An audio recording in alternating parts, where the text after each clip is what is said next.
empaths and a mental health medical assessment.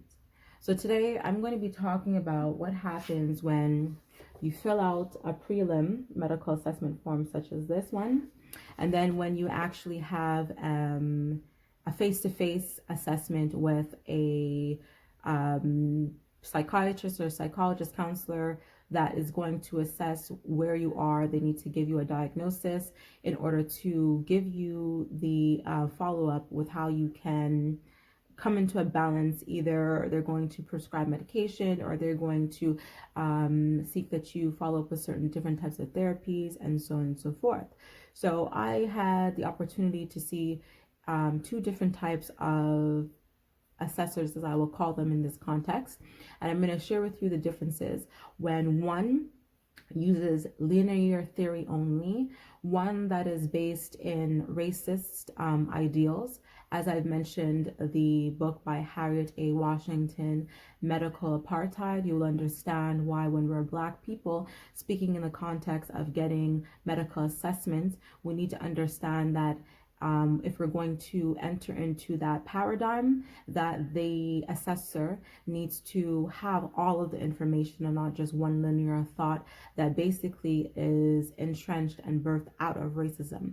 And we understand that when it comes to African American people, indigenous people, we have in the history of medical sciences been used as lab rats, used as different types of methods of torture, and different kinds of ways we have been looked upon as being sick and diseased and less than through certain medical practices. And that kind of energy still exists today. We still have stories that keep coming up about women, Black women during their pregnancies who recognize that because they're Black, they're not getting the same attention and they're dying right there on the table. So this is a very real thing when we're talking about our health and who we're going to go see and what we're going to share about our personal selves to the person across from us. Those that understand the Jane Elliots and the Dr. Jacqueline Bataloras of the world will understand that there are white people who speak on behalf of their white constructs, and they dismantle the construct by reminding us there was a legislation that was put in place in order to be divisive. And so when they're talking about, and when we're talking about the racial battle syndromes and the post-traumatic slave syndromes of Dr. Imani Walker and Dr. Joy DeGruy, we understand why it's very important for you as a Black person who has your mental health that you need to be sure of who it is you're speaking with, because if they don't have the context of who you are as an indigenous Black person and the battles that you experience on a day-to-day basis and how that affects you, feeling vacant and lacking in esteem and having a propensity of violence and wanting to self-harm or wanting to attempt suicide because you're feeling unseen and unheard, and even at the integral racism of society, being gaslighted, and that everything that you say is being told and manipulated, that no, that's not happening. So once you recognize that you are not among family, friends, network, and society that upholds the truth that you are living on a daily basis, it is very dangerous to take your mental health to someone who will not take into account how you show up in the world. And as I've already expressed in another video, that our Blackness is very important, because when we're found in our nakedness, should you be found in your nakedness for any reason, there's only one thing that's going to separate you in the mind of the person who's going to see you in the beginning. They're going to observe that your skin tone is lighter or darker, and from that assessment, the construct that's going on right now in society is white and Black. So in your Blackness, that is how you are going to be compartmentalized. So a person can never say that they are not racist because they don't see your color. You are racist by saying that you don't see my color because it means you don't see how I show up in the world. To not see how I show up in the world is not to respect when I speak and I tell you that there are certain things that are important to my vitality and how I show up being the fullest expression of myself. So all of this is to say this. It matters also in the context because as an empath, you know that you might express that you have certain requirements, you need certain things. And if you are among people who don't believe, honor, accept that you are an empath, if they've already labeled you to be bipolar, borderline personality disordered and problematic and symptomatic, then it doesn't matter what you say. It doesn't matter how long you speak to them. It doesn't matter how much of yourself you express in terms of apologizing or explaining or trying to break it down. It doesn't matter how much ownership that you take about your isms and schisms. It doesn't matter how much you show up to them and you tell them, you know what, I notice that I can be entitled. It doesn't matter if you show up to them and you tell them that, you know what, I notice that I can have moments where I might have an attitude, or I might be angry, or I might put upon my own thoughts and misperceptions onto other people because of my own anxieties and my own fears. It doesn't matter how transparent you are. All they're going to see is that you're symptomatic and you're bipolar and all that stuff. So I'm going to share with you a very clear example that I had to experience with, I'm going to say, a friend and their best friend. So my friend in this context is Black and their best friend is white. And I'm going to share that I always discuss this: white fragility and radical individualism is intrinsic to a lot of white people. That is in the package of being white privilege. So I'm going to break this all down. If you are a person that is white that has been bullied all of your life, and in your own family you were also bullied, or you had a hard time, meaning everything was put upon you because they thought that you were God's gift to the earth, you were the second coming of Christ as they coined it, then you tend to show up in the world. And especially if you are in a way a prodigy, because you have a certain mental intelligence where when it comes to putting things together, putting them apart, retaining information in terms that you could excel on a test and exams because you can retain information and repeat it. You have that type of intelligence. What I will say is that just because you have that type of intelligence, you might be lacking in what we call emotional intelligence. And emotional intelligence is very much so linked to empathy. So just because you might have one type of intelligence does not mean that you have the other types of intelligence that are required to also be the kind of person that shows up being able to hold space and be balanced in a conversation, in a dialogue, and how we all show up in the collective. So my example of this white best friend of my friend is that they had to be a part of my experience when I was getting my assessment, when I was experiencing empathic moments, and they were part of the conversation. Both my friend and their best friend were triggered in different ways.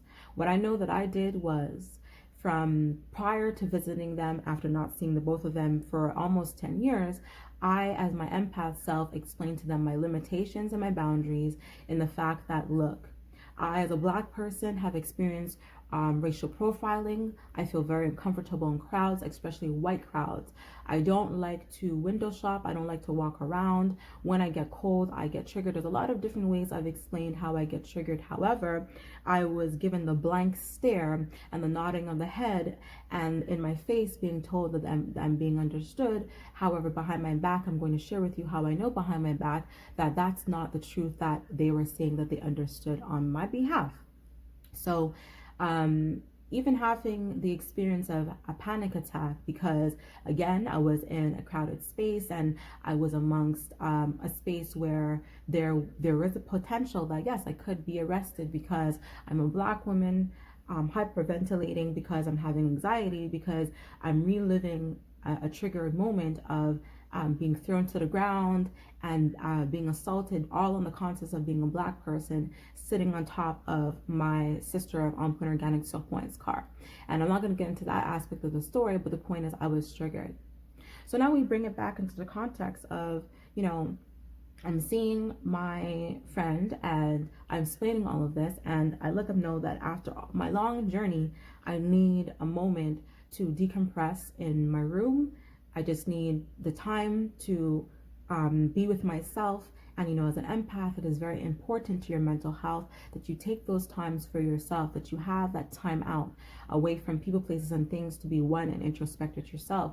You need to rest. You need to do whatever it is. If you need to get into a natural body of water, if you need to drink your herbal teas, if you need to do your intermittent fasting, if you need to, you know, have time with a therapy animal, if you need time in nature with your ecotherapy, you know what you need to do. I articulated this very well. I thought that was understood, but it was not understood. I unfortunately had to discover this conversation behind my back. That was yesterday.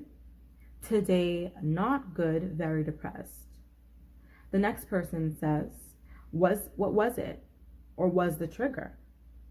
The other person says, no idea. She did not leave her room all day. We walked last night, things were good. Today she's in a mood. My friend had her laughing. She has bipolar disorder, so it's to be expected. She's just not functioning. She will not take medications at all, but she likes her therapist. Anyway, don't mention anything to her. Let her tell you. She ignored my friend all day. He is upset, but I warned him she is symptomatic and there's nothing that I can do. The next person says, oh no, I won't say anything. Is she going to therapy? How often? It's also dysfunctional. Hopefully the therapist can help her understand why meds will be helpful. And then my friend says she is. So if you are not understanding what I was just reading, this is a conversation between my friend and another one of her friends about her experience with me after I had told her already that I needed to take a time out for myself and to get myself together. I had this conversation with her and her best friend. But behind my back, because my friend already has her accreditation, she already has her knowledge in mental health, so she already made her own assessment that I'm bipolar, as you heard, as you read what she said, that she already made her own assessment. This was prior even to me seeing her colleague to even give that assessment. But anyway, she already made the assessment that I'm bipolar, borderline personality depression disorder. And as you see with her other friend behind my back, she's telling them that, and the other friend is telling them their version of who I am.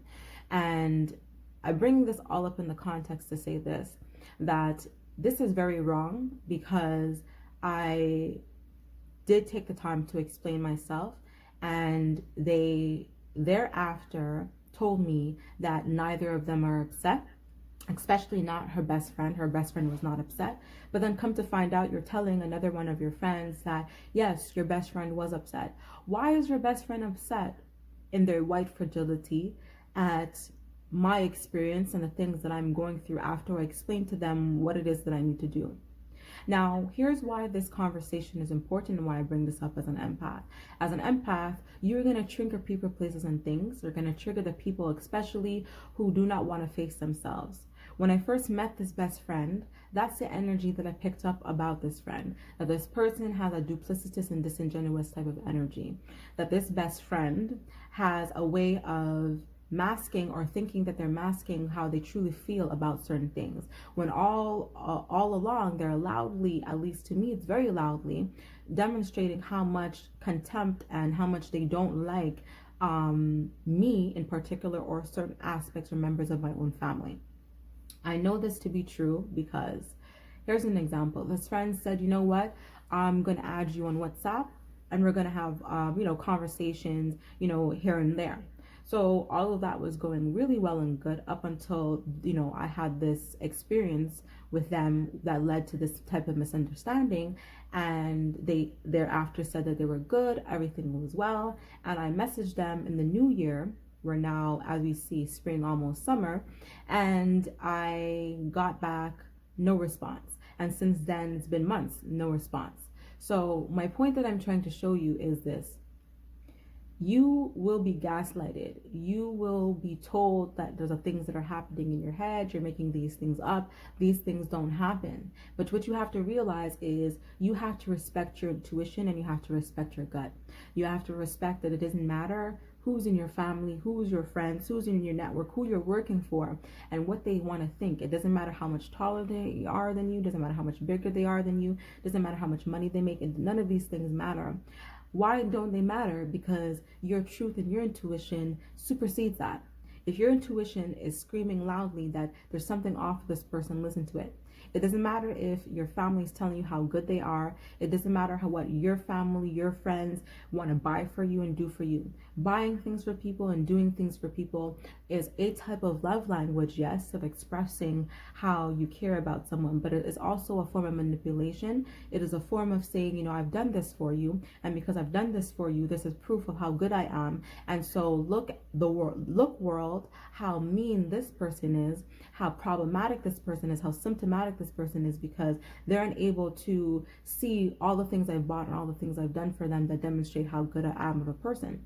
Where if my love language, as I explained very clearly, is to see me, all I'm asking for you to do is to not gaslight me and tell the story of your trigger, but for you to tell the collective trigger that we both triggered each other. Here are the good and the bad, and here are the things that are happening. Here's exactly what they said, and so on and so. Not for you to tell the story based on your trigger, and then that's it, where then I'm being left looking like I'm, you know, crazy, and I'm the one who's just going around doing all these things for no reason.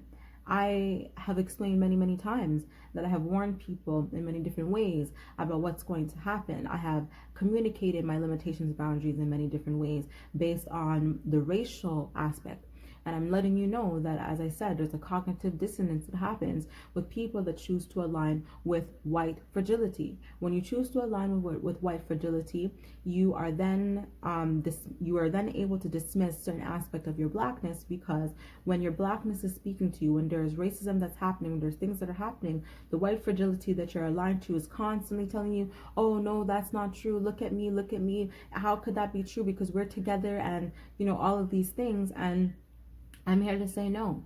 I'm here to say that I've had to bear witness to my friend holding space for their best friend over me, because I have triggered them to a place where they don't want to now be upset and get angry at all of these things, as though to say that I'm intentionally doing anything to make anybody angry, or that I'm intentionally doing anything to control anybody in this space.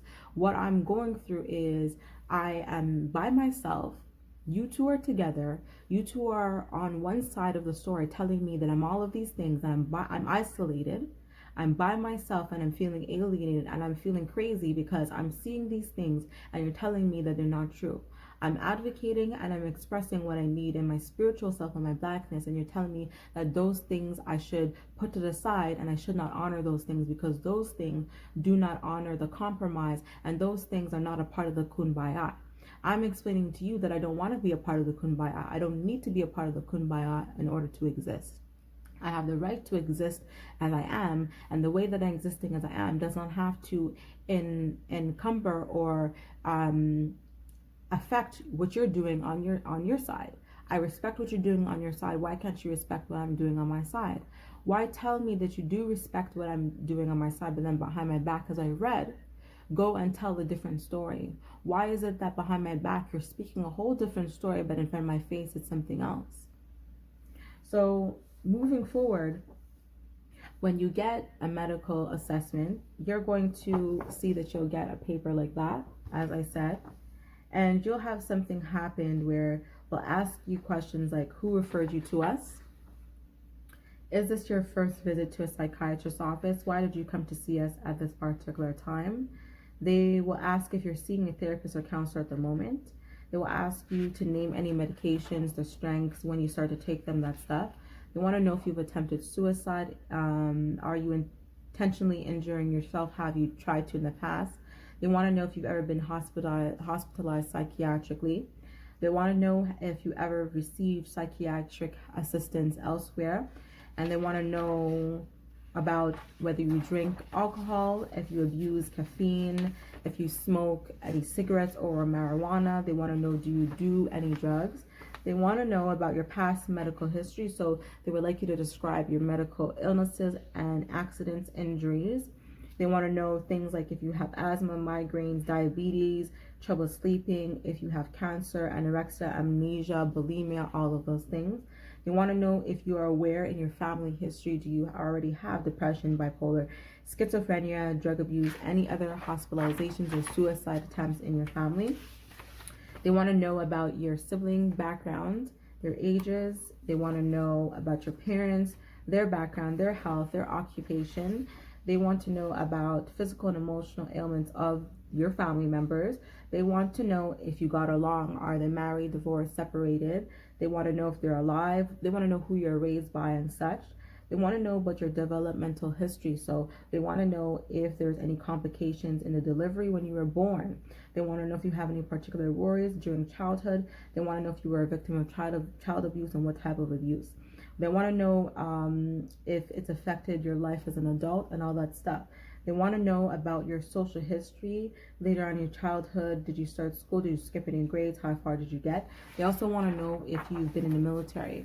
I'm going to pause and say that is also very important, because there is something such as military-based trauma, and it's a very serious thing, and it also, for Black people, is intrinsic to your Blackness, because we know that the military has a lot of roots in submission in a way that leaves a person feeling very vacant, and one that brings up the feelings of being enslaved and being told what to do, and making you feel less than. And we've heard a lot of people come forth about the racial disparities that they experience when they're in these types of military, Navy, and type environments.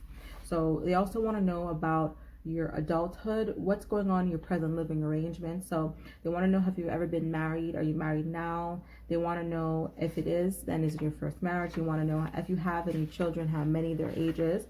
They want to know if you've ever had any difficulties with the law. They want to know if you have any weapons, and if so, they want to know what type, and they want to know what is the most traumatic event in your life. They want to know if you can describe your personality in one word, what would it be? They want you to know in one word, if you can communicate in one word, how do you feel at the moment? They want to know if there's anything that you have not addressed so far. This is where you would list that out.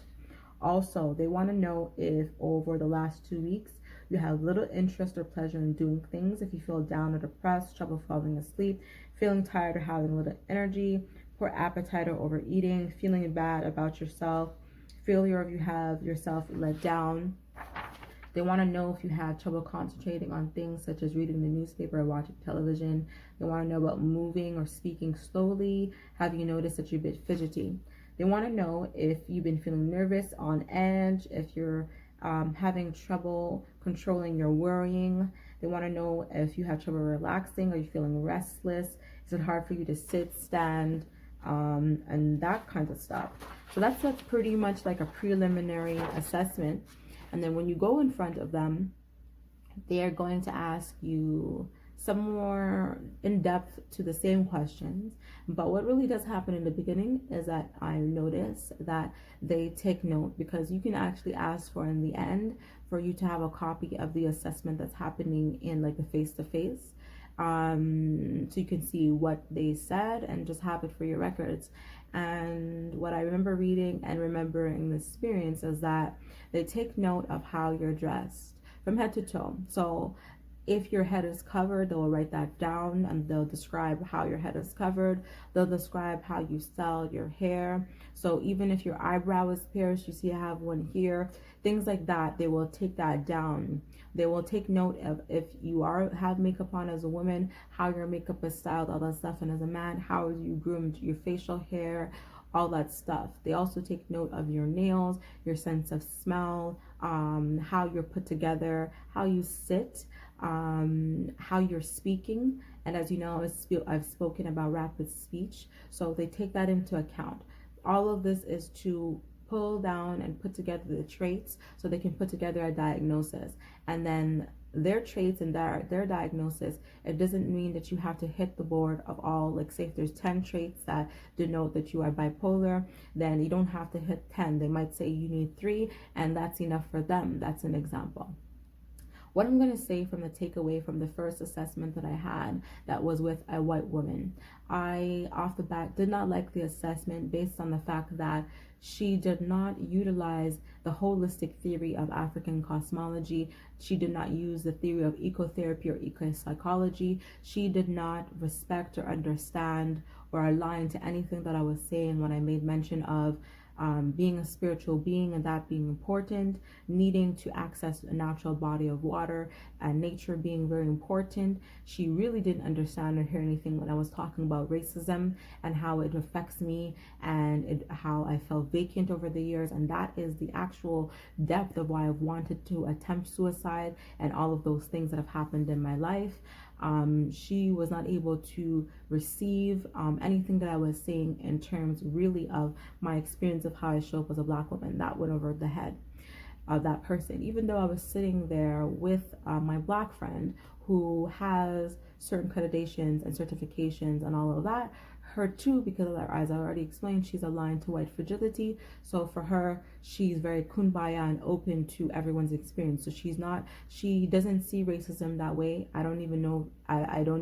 She has an idea, yes, of how racism shows up, but it's interesting how it just doesn't apply to all things, and how when I'm speaking of it, it's just compartmentalized as you just need to take your medication, you're just being symptomatic, that's why you feel that way.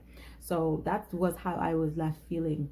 And even though my friend told me that they did this for me so that I could have the information, I really believe and feel that my friend needed it to back up their own theory and their own assessment that they made of me from however early on that they made this assessment of me. Maybe I'm 33 now, so maybe they made this assessment of me when I was 21.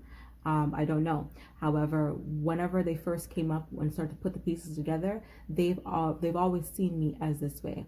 They have never seen me as being an empath. They've never seen me as being a person who is simply struggling with my experience, because after being around this friend, through their own words, they've expressed to me that until I told them that I would be open to taking allopathic medication, them and their white friend were not open to being able to forgive me or to be able to move forward with me in their lives, because I'm dangerous in the sense that I scare them and I trigger them. So unless I was taking medication, they do not see how I'm going to be able to live the kind of life that I express that I am going to live and that I am living. So that's really the point of why I'm sharing my experience, for you to understand that you have to take ownership and accountability for your experience, and you need to understand and listen very clearly that it does not matter who's older than you, how much money a person has, and what knowledge and accreditations a person has supposedly over you. Your intuition leads and guides you, period. And you have your own opinions about how people should live or not live in their lives as well, and they don't care about your opinion. And so likewise, the only caring that you need to have and the only energy you need to apply is in your life. And you need to ensure that when people are pointing the finger at you and they're giving you a label and a term, that you actually know what these terms and these labels mean, and you take ownership for what makes sense and what aligns in your life, and not what just shows up and makes sense at the time for them in that temporary experience that they had with you. And so now I've had to fill out a similar form with another therapist who is Black and who, in my opinion, is also an empath. And she puts into full account all of my spiritual aspects. As I've shared with you, I don't feel that there's anything such as a coincidence. I know for a fact that my friend was supposed to help me. My friend has come into my life to help me, help her family, help the collective come to a place where we can all break the generational cycles and have the healing. And moreover, in particular with the second therapist who is Black, we are aligned. We are supposed to meet in some way, shape, or form, because there are a lot of names of psychiatrists and psychologists such as Dr. Maladoma Somé, Sabonvu Somé, Dr. Julia and Nathan Hare, DR.JOY DEGRUY. I had mentioned certain names to this therapist and they knew them already, and they were very excited, and they realized that there's a reason why we've come to speak with one another and share certain things. So it was like meeting an old soul or an old friend, this therapist and I, because they were able to see me through my fullest expression. I also had empathic moments in front of them, and moments where I could feel shame and could feel embarrassed. And this person, who is a stranger to me, still held a space for me. They did not judge me. They allowed me to go through the experience, and they were able to be a mediator between me and my friend, in order for both of us to be able to see both sides of how we both trigger each other. And even though we trigger each other, it doesn't have to be a negative thing where we then have to hate each other because we're triggering each other.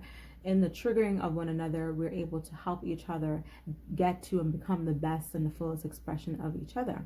So this is what I want to share about maintaining the context of when you are among people, and understanding that as a Black person, if you are among white people who have the air of superiority, they have this air of condescension, they have this air of white fragility, they have this air of white privilege, then, and this radical individualism, then you're going to be in a dangerous place, because they will never be able to respect and see you in your Blackness. They're constantly going to give you examples, and they're going to constantly tell you to shut up and go along to get along, and they're going to try to label you as being aggressive.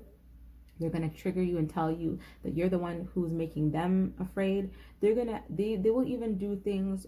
An example that I've had to experience with my friend and their best friend, when they were triggered, they have their animals, where the white friend was trying to pick up all the animals and lock their animals behind their bedroom door, as though I was going to attack their animals. Like, this is the white fragility that I'm talking about. They get very extra, and they do things to heighten the drama, to make things seem like they're worse than they are. And they like to say things like, oh, I don't know what you're going to do. I don't know what you're going to do when you act like this. Oh my goodness. And I'm going to tell you that this is why it's very important that you have other people in your life that also have seen you in these similar moments, or even worse moments, so that they can tell you what it's like, what is their experience like when they're being triggered by you, so that you know that you're not a bad person, so that you know that no, you don't have to take medication because of this. And I'm also going to share that me personally, if I did not have my sister of On Point Organic Support, and if I did not have my community, after being amongst that friend and being amongst their best friend, I came back feeling so vacant and empty that I had thoughts of suicide. I broke down. And I broke down because I felt so broken that the way they made me feel that I was being towards them was so terrible that I must remove myself from this world, because how can I go through life making people feel that way? You know? That's how bad I felt after being around them. That's how triggered I felt about it, is that I wanted to remove myself from this world, because I felt like, wow, my friend and their best friend have explained to me that, wow, until I take medication, they just don't see how else I'm going to be able to live life. And I was like, wow, this is my life. I'm so effed up. I can't go anywhere. I can't do anything because, wow, I'm such a problem. I'm going to have to take medication now for the rest of my life. That's how I felt. And I give thanks for my community reiterating to me, Iset, you are an empath. You are an empath. Look into that. Get into it. Stop running from it. Stop hiding from it. That's who you are. And as I looked up into that, I realized, wow, there are psychologists and there are psychiatrists who are empaths themselves, who have written books and have done the work. They're white and they're Black, and they're out there for those that need that kind of information to back up the things that we're saying. So to know that when I, or you as an empath, are among these kinds of contrary energies, and you know that you want to just pick up yourself and leave the table, leave a room, or leave a space, you can do that. You're not being rude. You're not being uncompromising. You're doing what is integral to your intuition as an empath.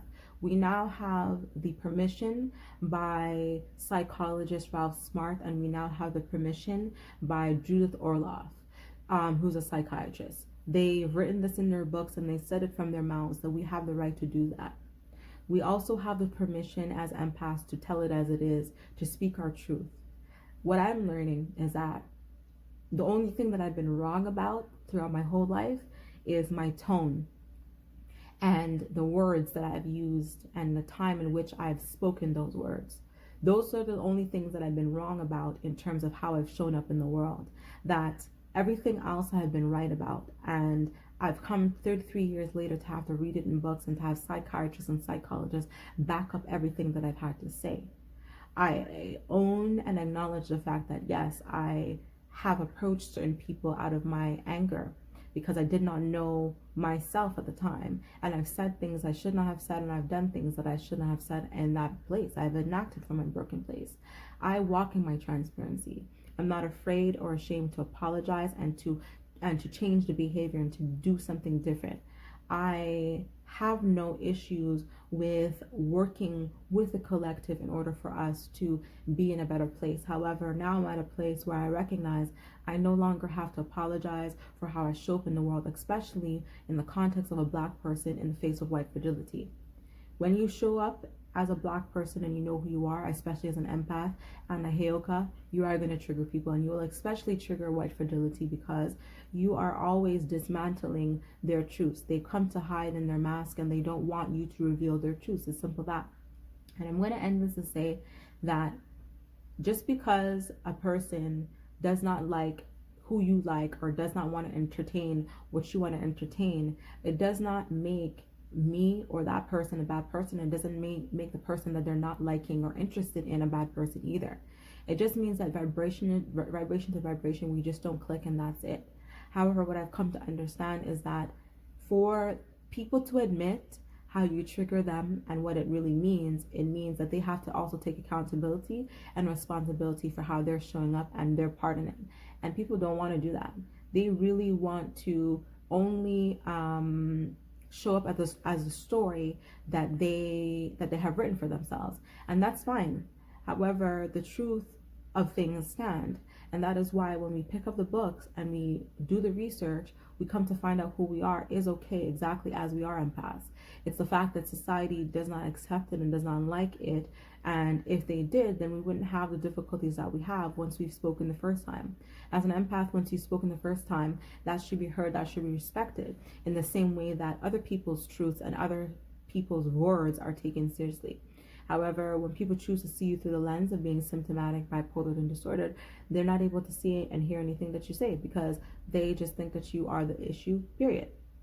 So, thank you for bearing with me. I felt it necessary that this video be this length in order to encapsulate what I have been attempting to get out for these past couple of months. So this is the exact story of what happened to me when I had to experience being gaslighted in my mental health, and what it's like to be gaslighted in your mental health. There are subtle and covert and overt versions of this.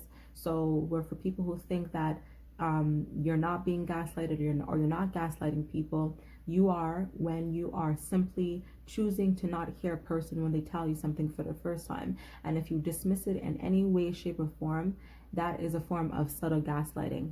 So if there's anything that I've said here that resounds for you, you know what to do. Subscribe, like, share, and comment.